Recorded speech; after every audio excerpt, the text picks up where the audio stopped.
Hello and welcome back to Marie's Mindful Makes. My name's Marie and on this channel I'm talking about my mindful makes, the process of my making, knitting, crochet, sewing, embroidery. Today I would like to talk with you about my creative intentions for the year ahead for 2025.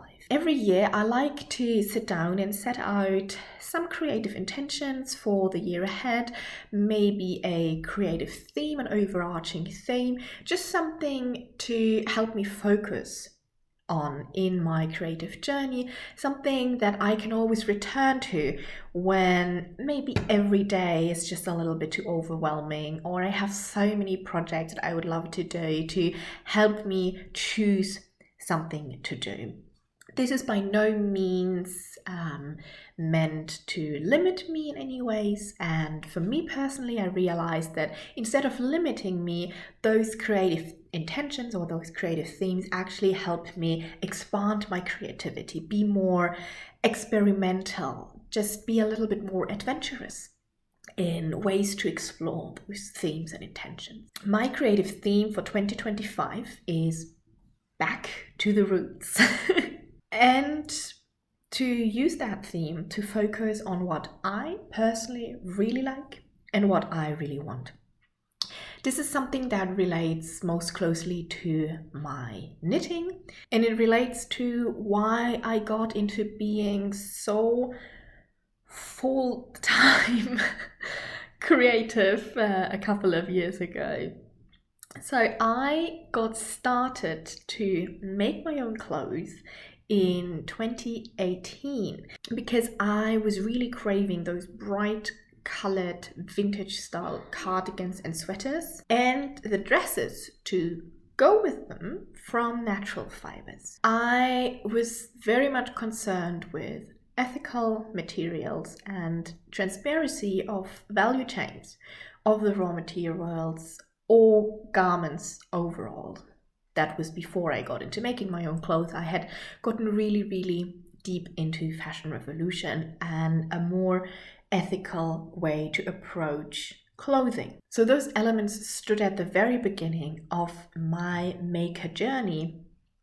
But in the past years, I lost a little bit sight of them. Particularly the last year was very stressful and I was happy to get around some sort of making at all. There was not so much headspace to be explorative. I had a lot of fun playing around with color, which was the theme of last year. But looking back at it, I felt the need to come up with a theme that helps me focus really very much on myself, what I like, what I enjoy, and what I have been enjoying for the past years. So, with that as a little teaser, grab yourself something to drink, grab yourself a creative project, and let's get started. The sweater that I'm wearing today is a preview of how this return to my crafty origins could look like. I had originally intended to knit this sweater in 2025, but then I got ahead with my Christmas making and I was able to knit this in the last weeks of December. This is the Fortesse Sweater by Tasha Could Make That. It is a worsted weight sweater, so it knits up quite quickly, and I knitted it in Knitting for Olive Heavy Merino in this really pink. Absolutely love it. It is radiating joy if you ask me. The sweater has some really beautiful detailing like the broken rib columns and the broken rib ribbing, as well as of course the collar that is also worked in broken rib pattern. It has short row shaping in the back for a perfect fit. And of course the collar is the centerpiece of this sweater. It looks so smart and the construction is simple and easy but so effective. I was originally worried to run short of yarn, but now that it's finished, I have had enough to add a centimeter to the waist, which I already did. So yes, this is the sweater, the Fortesse sweater. Now you can see again this beautiful color. It's really nice. This is already the second collared sweater by Tasha Could Make that I knitted, and one of the reasons why I really wanted to make it is because the other one that I have was in constant rotation last winter, and I don't actually have so many warm sweaters. It has changed now because I knitted myself one in November and one in December, but I realized that I actually really enjoy a cozy yet still tailored and nicely snug fitted sweater. So I'm really happy that I got ahead of myself and my 2025 knitting plans and finished this to wear around New Year's Eve. So this brings us seamlessly to the kind of styles that I am planning to knit more of, or to make more of in 2025. My styling principles, if you can call it like that, are authenticity, creativity, and sustainability. But it's not always easy to stick by that, and it's also not always so easy to tell what exactly that entails. But we're not looking for the ultimate truth here, we're just looking for a guidance. But for me, returning to those styling principles in 2025 includes to go back to the bottom of my Ravelry queue, to really look at the patterns that have been there for 4, 5, 6 years waiting for me to be knitted. If they're still on it after all those years and I haven't kicked them off, it means that I really want to have them. So one of the things, when I say back to the roots, one of the things that I want to prioritize in 2025 is to really work through patterns that have caught my attention for quite some time and which I ideally already own, because I own a lot of knitting patterns that I purchased when they were published or when I first thought them fancy. So I really want to prioritize the patterns in my pattern library that have been favorites of mine for years. To that, I also connect an ambition, a goal, to only purchase 12 sewing or knitting patterns this year, including gifts, because I want to be a lot more intentional about the patterns that I buy, considering that I already have such a massive stash or pattern library. I want to, on the one hand, work with what I already have, on the other hand, also try to be more creative with those patterns that I already have, or even draft more of my own patterns, particularly when it comes to sewing skirts. I want to really build upon the skills I started to build last year of working with my own pattern blocks, designing my own patterns with just the perfect fit. To get you an idea, here are some of the patterns that I've been thinking of working. They've been in my making list last year, the year before, and I already have yarn for some of them, so I think at least half of them, I would say, I will definitely make this year. So yeah, as you can see, there is both cute cardigans to pair with all of my dresses and vintage style clothes, but then there are also some more cozy jumpers and oversized cardigans, because I realized that I miss them in my closet. They're a closet gap. For sewing, to return back to the roots actually means to embrace the fun in sewing. Especially in the last year, sewing has become a little bit of a duty for me. I've been mostly making things because I needed new t-shirts, or I really wanted to make a gift for somebody.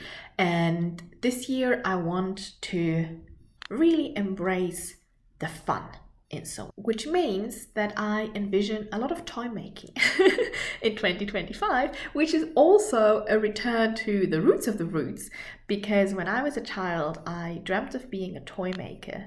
So yes, 2025 is the year where childhood dreams might come true. I already mentioned that in 2025, I didn't have so much time to just sit down and really enjoy the long and creative process because my head was all over the place and I just forgot to take breaks and to take it easy. So for 2025, I also want to embrace the slowness in making, and for me that also includes to focus more on detailing, to focus on special techniques that I love. For knitting, that means working with lace patterns, working with cable patterns, working with texture in general. It always makes for more invested knits and it is more time consuming because you need to really focus on your stitches, but I just love the result. Plus they also get you a lot of compliments. So it's definitely worth the investment for many reasons. For sewing, I think that I really need to work further on my fitting, and I think the idea of pattern drafting my own skirts will really help me to further understand my body and to further understand construction of garments, and I'm quite excited. I actually have a skirt lying around in my whip basket since last summer.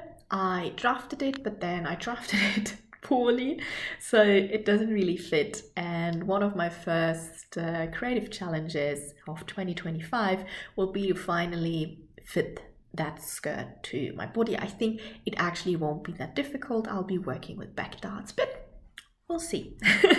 Another very essential part of making are, of course, the materials that we're working with.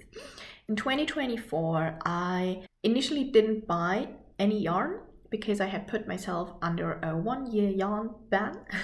I wanted to work through what I had and I absolutely loved it. It helped me be really creative with color. I did a lot of striped projects, but at some point I wasn't in the mood for stripes anymore. So I went to buy this yarn, which was one of the first fall sweater quantity that I purchased after a year and a half. And next year I'll be doing a combination of working with color, but then also working cardigans that I really want to, cardigans, sweaters, everything from one color, because I realize in terms of styling, I prefer one colored knits. So you need to strike the right balance between being resourceful with your materials, but then also producing garments that you want to wear and that are under constant rotation. Now that my stash is emptied, I want to focus on meaningful yarns, sustainable yarns, and also in striking colors. And I have to admit, those 2 yarns that I purchased here are not exactly striking colors. But they're really high quality yarns, and I really like the colors, and I think they'll make beautiful garments. I had actually intended this for a cable sweater that I'm currently test knitting, but unfortunately I could not get gauge at all. I tried, but yeah, so I already have a different project. I'll be working from this, the very first cardigan pattern that I ever purchased. I hoped it was this, and then this will become a dreamy, beautiful lace cardigan. I'm super excited. What I did buy in 2024 was a good bit of fabric, so I'm not buying any fabric until at least 3/4 of that fabric has been used. Here's my shelf for reference. So that's a good year of sewing, if you ask me. When it comes to colors, it is something where I want to be a little bit more courageous, like with this sweater. Originally, when I started to knit, I had this idea of making myself a rainbow wardrobe where I wanted to make myself a cardigan in every color. And then I dropped that idea because I realized that I really am not a big fan of oranges, any brown tones, or yellows. So all of these warm tones are not really mine. But I do want to return to just being more out there with my colors. I had a tendency to play it safe and to go for more muted colors or paler colors in the past. And while it makes for beautiful knitted projects, I also realized that I really love wearing those striking colors. So I want to be more intentional with the colors that I work with. And I want to try to really prioritize rich jewel tones, because I just love jewel tones, like lapis lazuli blue and ruby red and emerald green, you know, all of these beautiful magical colors. But then I also want to prioritize striking colors with cold hues like turquoise or pink, bright reds, anything but pastels really, because at this point, for a woman who's not really a pastel type, I have a lot of pastel knitwear. So I definitely don't need any more of that anytime soon. And then also when it comes to materials, what's important for me is traceability and transparency, and to focus on local yarns, small shepherds, that kind of stuff. I want more fiber variety and to prioritize particularly non-merino wool, because it is always so easy to just default to merino yarn, because who doesn't love merino yarn? But merino yarn often isn't the most local options, and it's also, there's so many amazing sheep out there, and I want to enjoy more of that variety. And I also don't want to knit anything with mohair and lace, because I already realized it in years past that I'm just not that big of a mohair fan, and it really isn't getting any better. I mean, I stopped already knitting solely for mohair lace, because that just does not work for me and my body and my temperature perception. But I also don't want to do the like a whole double with mohair anymore, because I have so much garments of it, and I mean, they're really cozy and warm, but I don't know, I don't love them, so no more of that for me in 2025. But other than that, as you can tell, it's a very open theme. There is a lot of flexibility of how this can be interpreted. I, of course, have some favorites on my lists, and we'll see how it goes. I already have some yarn, I have a lot of fabric, so that is some sort of limitation. But overall, I think it gives me a lot of creative flexibility. I am super excited to see what I will make. I'm getting started these weeks with working through older whips from 2024. I want to kind of finish things that have been waiting to be finished for a few weeks or even months. But once that is done, I am ready to embark on new things, and I'm very excited. I would love to know what you are working on in these coming month. Do you set yourself any creative intentions? Do you have a theme for 2025? Either way, I would love to hear about it. And if you want to know what I'm up to these coming weeks and months, make sure to subscribe. I post regular videos about my creative journey, and I would love to have you around. Until next time, goodbye.